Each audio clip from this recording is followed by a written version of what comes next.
Hey everyone, so I'm Dave Schwed, I'm from Halborn, I'm the Chief Operating Officer. So just a little bit of background on myself because I think it will help kind of shape the way that I think and kind of just shape the perspective that I have on enterprise security versus some of like a smaller startup security. So prior to joining Halborn, I was the global head of digital assets technology for BNY Mellon. BNY Mellon is, I think, the largest custodial bank in the world. They custody somewhere upwards of like $43 trillion.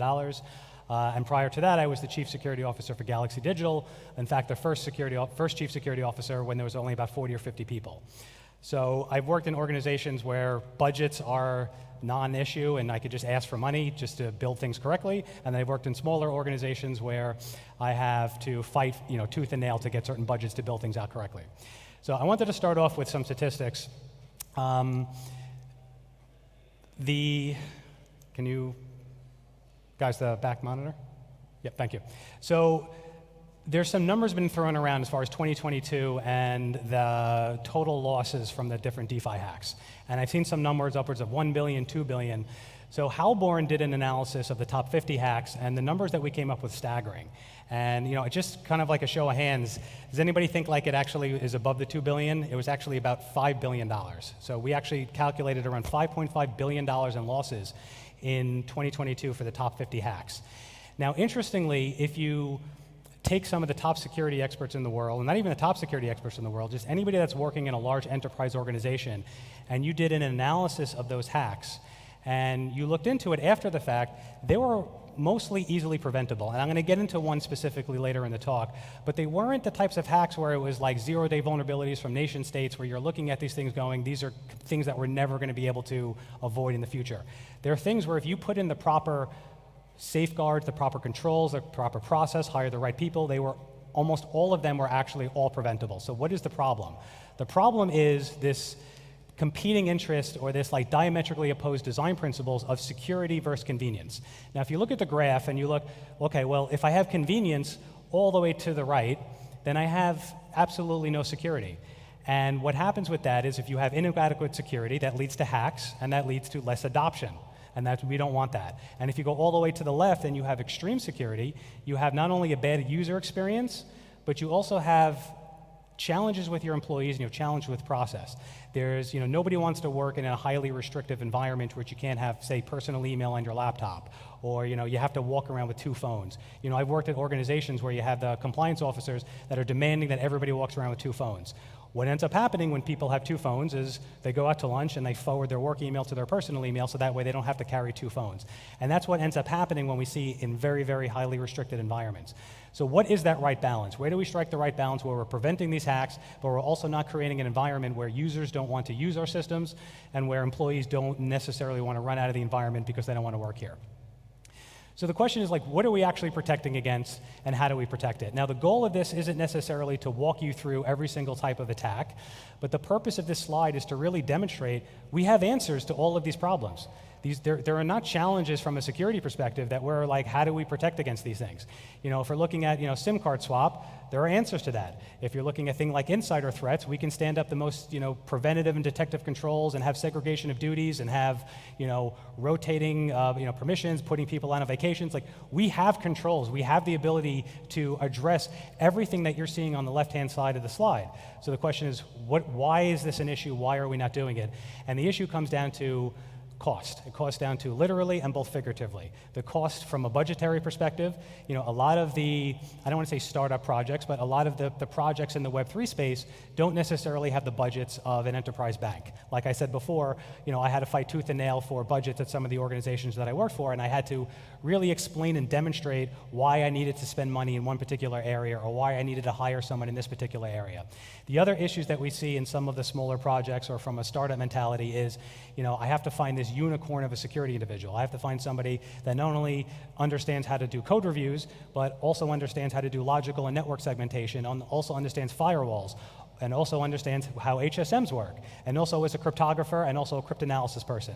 Like these are some of the conversations that I'm literally having with some of our clients or even some of our prospects, and they're not necessarily understanding that these are all different domains with different subject matter expertise in those domains.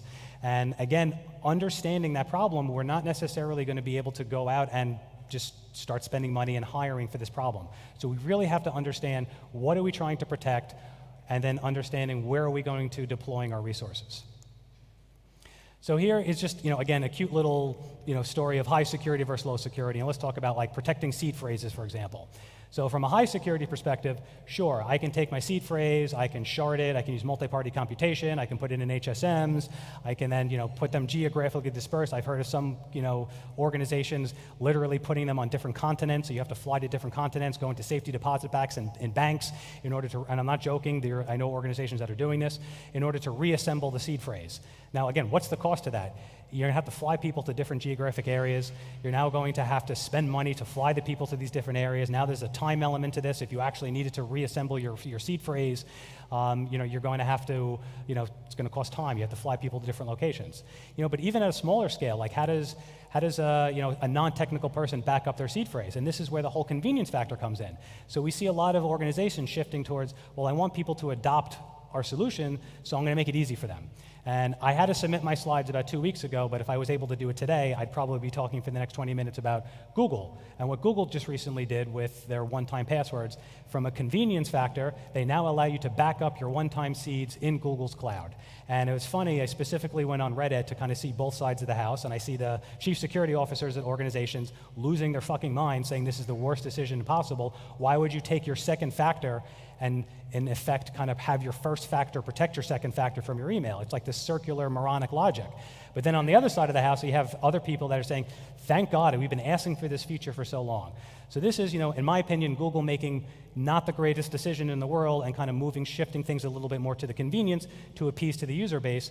But it is that dichotomy. It's like, how do you onboard people into your project, by removing those barriers, by removing those friction, but by doing that, you're also lowering the security. And then on the other side, again, jokingly, how easy would it be just to copy my seed phrase on a notepad, back it up to Dropbox, treasure it, whatever you want to use, and then also just for redundancy, just put it in my notepad on my phone and back it up to iCloud. That would be really, really easy, but that would be fucking stupid. So this is the balance, like what is that right balance to back up a seed word where users can use your system, but then also on the other side adequately protect it. And this is the challenge that we're running into. So again, this isn't supposed to be security talk, so I'm not necessarily advocating that everybody go and adopt some of these things, and I'm not even necessarily, my intent isn't here to say you should be adopting these, but I just want to show you, like, there are solutions. There are things that people can do, but again, if we implemented all of these, it would be a highly restrictive environment that you would not be able to, provide your product or provide your resources. So things like complete isolation, things like, air-gapped machines. You can have, signing a transaction in a vault, and I know like back in the early days, this is how some of the custodians were doing it.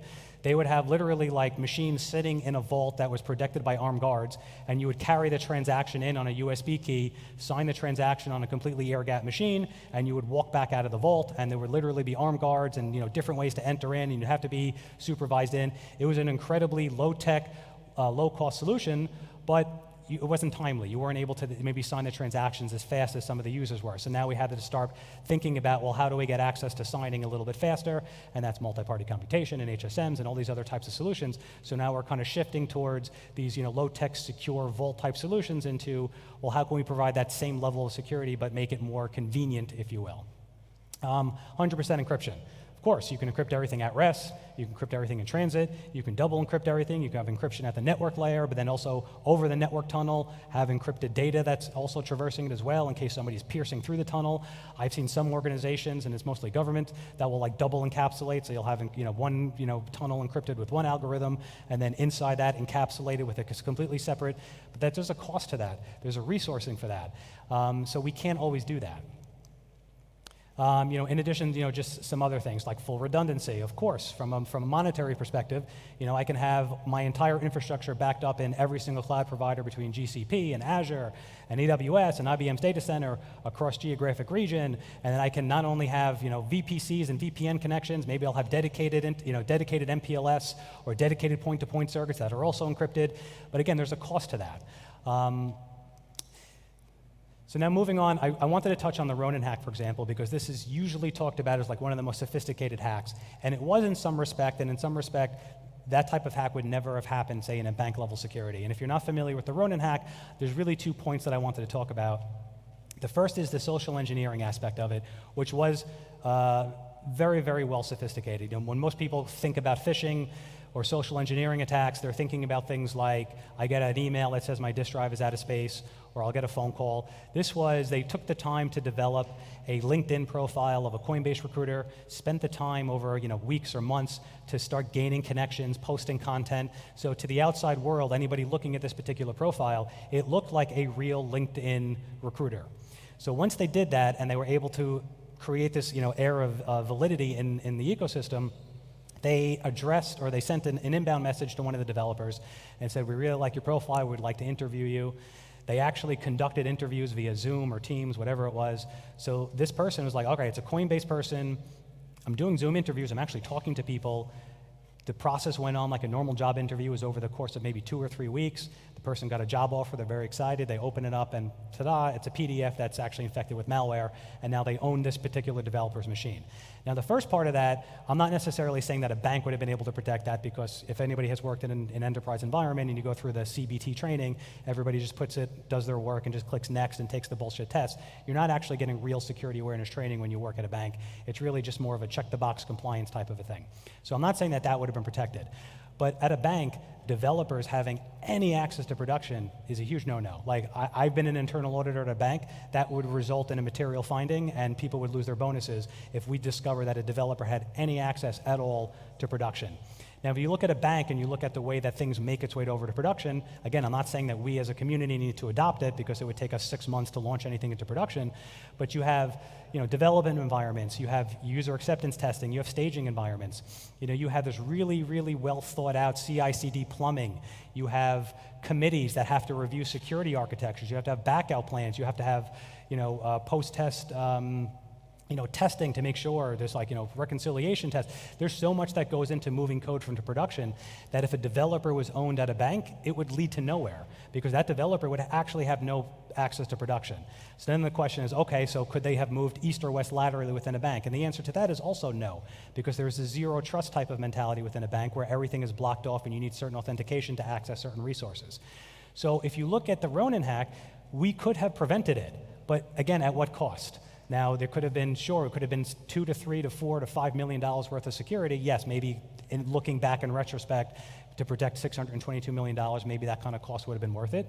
But for most companies that are trying to gain traction and trying to gain clients, they can't always invest 5 or 10 or 15 or $20 million in security. They can't necessarily always attract subject matter experts with all these different disciplines. You're not going to find CCIE, Cisco experts, and all of these security experts to come in, to a certain project, just because, again, they don't have the staffing, they don't have the budget, they don't have the resources. So you have to really look at what is that right balance. So the question is, what is that right balance? And these are just some examples that I like to give when I'm talking to people. So number one, the most important thing is let's understand what is that risk profile. What am I trying to protect against? Who are the threat actors? Are they trying to steal my intellectual property? Are they nation states that typically try to steal intellectual property? Are they nation states that, like North Korea, that are just literally trying to steal money to fund missile programs? Like, that's their MO. And if you look at stealing of IP versus stealing of funds versus business disruption, they all have different attack vectors. So once you determine who you're trying to protect against and what their attack vectors are, now you can narrowly focus on those specific threats and maybe allocate your funds a little bit more intelligently. Prioritize user experience. Again, what is that right balance from a UX perspective from a customer? Security might actually be a differentiator, and some users might actually look at all of these different roadblocks. Like me as a security professional, if I'm looking to use a particular system, I actually enjoy, and I'll look for a system that maybe doesn't allow us, well, not a system, but like if I'm working at a bank or looking for a bank, I will typically steer away from banks that allow SMS as a two-factor authentication, because it's incredibly risky, because you could do SIM card swaps, you can also port out numbers. So I'll look at that as a differentiator. But again, most people are not like me, and they just want to have that nice user experience. So again, what is that right balance? Adaptive security is another big one that banks use that I think we can adopt here in the ecosystem. Now, it touches on that convenience factor. So adaptive security is looking at different data points and different metrics to say, should we step up our security, or should we maybe relax our security a little bit? So for example, if you call into a bank, they know what number you're calling from, They know your typical calling pattern. They know what kind of services you typically are looking for. And based on those different metrics, they may fully authenticate you because it sounds like something is bad, or if it's your normal calling pattern, you're calling from the numbers that you're typically calling from, you're sending a wire to a person you typically send a wire to, and nothing looks fraudulent, they're going to not maybe only ask one question instead of the 3 to 5 questions. And that creates a better user experience, and that also allows us as a community to kind of step up security and step down security based on those types of metrics. So again, I would highly recommend people borrow, from some of the enterprise environments. Again, leverage, low friction technologies, biometrics, single sign-on, enclaves, storing keys in enclaves. There's a big push now for, passwordless options where you're using public and private key cryptography, storing in secure enclaves to sign transactions as a way to authenticate you to a system. It's much more secure, and it's a better user experience because they don't have to type in a password anymore. All their passwords are stored on their phone's always on them. You send a request to the phone signs it by a key that's in the enclave, it sends it back. You're now removing this whole shit. I have to open up my authenticator to grab my MFA. Now I have to back up my seed. Should I use Google's moronic new backing up to the cloud? So you're creating a better user experience, in this case by also increasing security. So it's also, we need to stay on top of what type of new technologies are actually happening in the enterprise world so that way we can leverage it. Continuous improvement is another big one. And this is something I always yell at the audience for when I'm on panels. One of the things that Halborn does is we do smart contract audits. So a lot of projects will look and say, okay, let's get an audit. I go, yeah, it's great. But from a continuous improvement perspective, once we do the audit, literally 5 seconds after we do the audit, in theory, it's not good anymore because there could be a new attack vector that we didn't necessarily test for, that there's a new vulnerability, a new 0-day that we're now looking for. It's the same thing in the TradFi world, or if anybody's familiar with like a SOC 2 report. SOC 2 is statement of auditing controls, and we're looking at control environment, but there's what's called a type 1 and a type 2. A type 1 is we're going to come in and do a point-in-time review of your control environment and give you an opinion on the effectiveness of those controls. But there's also a type 2 where the auditing firm will come in and will look at the control environment over a period of 12 months.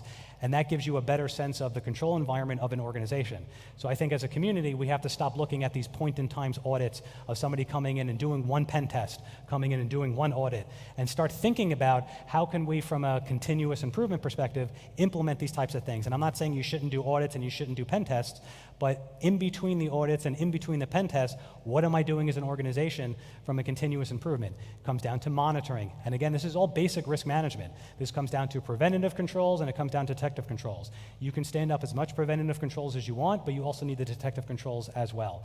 And you got to integrate that into your security operations center and into your monitoring. When I give talks, I like to give analogies. So, the difference between like a preventative control and a detective control is everybody has like your deadbolts on your door, right? But you also have motion detectors potentially, and you also have a central alarm. Why? Because deadbolts aren't always are always preventative. You can always kick open a door, break open a window. So it's really this defense in depth as well that we have to start thinking about as a community. And I touched on it before, but learning from other industries. What is your experience, going back to the user experience, what is your experience working with some organizations that have been around for the last 30, 40, 50 years that really have had the time to kick the tires and implement security in a good way? Now, again, I'm not here to advocate and say banks have the best level of security. That really sometimes isn't the case. They sometimes just have the ability to spend ordinance amounts of money and say, I don't have to pick from 1, 2, or 3. Fuck it, I'm just going to buy all 3 solutions because one of the 3 will block it. And banks are very big on that. And they could also just, fuck it, let me just have, direct network connections. And, they can have this defense in depth type of mentality. But I would say advocate and look at what works for them and why you don't necessarily see every single day in the news like we do in crypto of hacks and banks. We'll see data leakage, an unprotected S3 bucket in Amazon from Capital One, but that was like a point in time. You'll see 1 or 2 of these things, but you don't see every single day in the news like we're seeing, in the crypto world. And there are obviously differences. Crypto is transparent, things are open source, and the threat is much higher. These are bare assets, so the transactions are immutable. So the threat actors are really kind of gravitating towards this world, which is, unfortunate. And the last piece is collaboration. Share our knowledge with other people. Me as a former CISO, I'm in Signal groups, I'm in WhatsApp groups and Telegram groups with other CISOs from some other large organizations, and we're always sharing what we're doing. We're not kind of keeping our information to ourselves. And one of the big things in the TradFi world is ISACs, Information Sharing and Analysis Center. So when I worked at a bank, all of the major GSIBs, globally systemic important banks, and all of the major banks were part of these FSISAC, we would share intelligence. We would share information. We would share IP ranges that we would see of somebody that is doing, a port scan. So that way we can share that information over to, say, Goldman Sachs so that they can add it to their firewalls to start proactively blocking. We need to, as a community, get together and potentially stand up these information, analysis centers and start doing sharing. So that's it. So thank you, everybody. That's it. Thank you.